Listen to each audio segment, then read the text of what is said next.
tercer domingo de este tiempo de Adviento, preparando la paz para esta noche buena. Y es el domingo de la alegría. Cosa difícil mantenernos siempre en la alegría y estar siempre felices.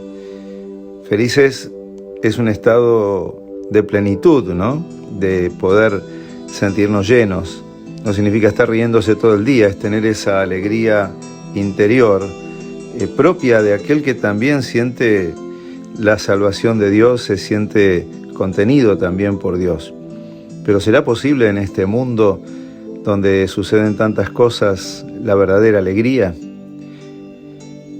En estos tiempos del Mundial, vemos que en los partidos de fútbol, ¿no? Cada uno reza. Vemos a muchos jugadores entrar a la cancha, vemos y hacer una señal de la cruz, vemos a muchos levantar la mirada, y entre los hinchas de fútbol también en las tribunas se reza mucho. En las mismas casas, hace poco una chica me decía, la madre prendiendo una velita para que gane su país. Bueno, qué difícil se le hace a Dios esta situación, ¿no? Todos rezamos para que gane el equipo que nosotros queremos. Y aquí podemos estar escuchándonos de distintos países y vernos reconocidos desde el lugar donde cada uno estamos. Y ciertamente cuando se logra el gol decimos Dios nos escuchó.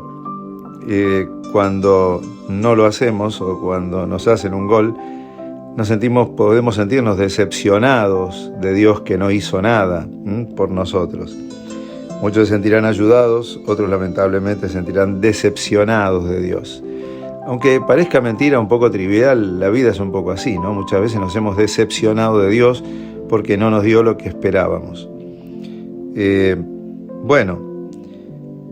Todos esperamos, ¿no? Que Dios nos haga ganar, pero esa victoria, que muchas veces es una victoria prevaleciendo sobre los demás, a Dios se le hace un poco difícil. Pero esta situación también la vivió Juan Bautista. En el Evangelio de hoy, Mateo 11, del 2 al 11, Juan se encuentra preso. Él esperaba la reivindicación de Dios. Él era un hombre fuerte, austero, y había hablado que Dios venía con fuego para acabar con el mal, y ciertamente con los malos que hacen esas cosas. Y ahora se encuentra encarcelado, a punto quizás hasta de ser condenado. Sabemos cómo va a morir él finalmente, y se encuentra desesperanzado. Él esperaba de Jesús, el Mesías, aquel que él había señalado. Ese es el Cordero de Dios que quita el pecado del mundo.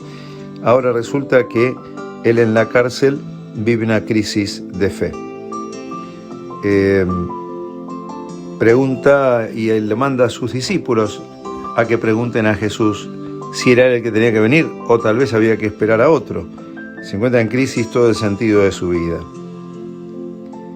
Jesús no le demuestra nada, porque a Dios no hay que demostrarlo, a Dios hay que mostrarlo.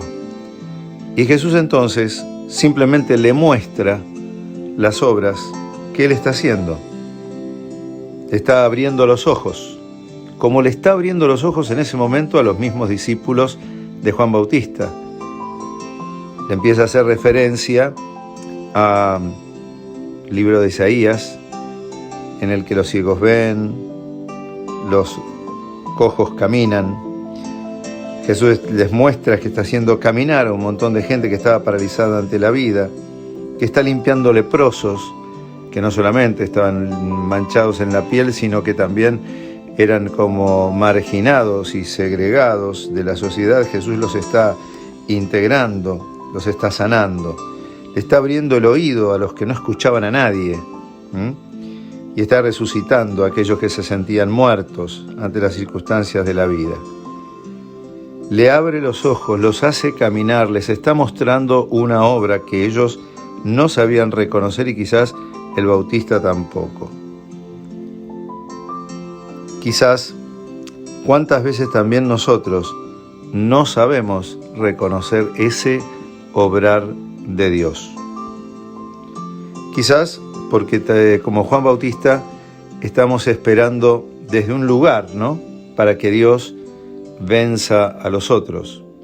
Quizás porque nos estamos poniendo en ese lugar que tantas veces Jesús dijo, no juzguen para no ser juzgados. Estamos juzgando lo que tiene que hacer Dios.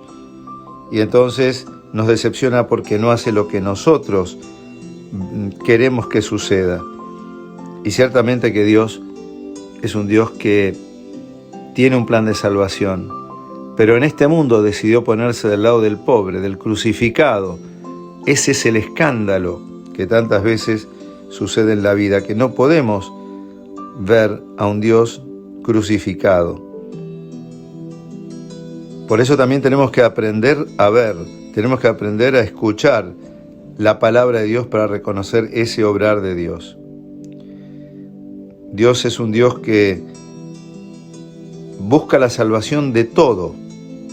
De hecho, son 6 acciones las que está diciendo en este Evangelio. Como 6 fueron los días de la creación. Jesús está haciendo una nueva creación, esperando ese domingo sin fin en el que Él retornará.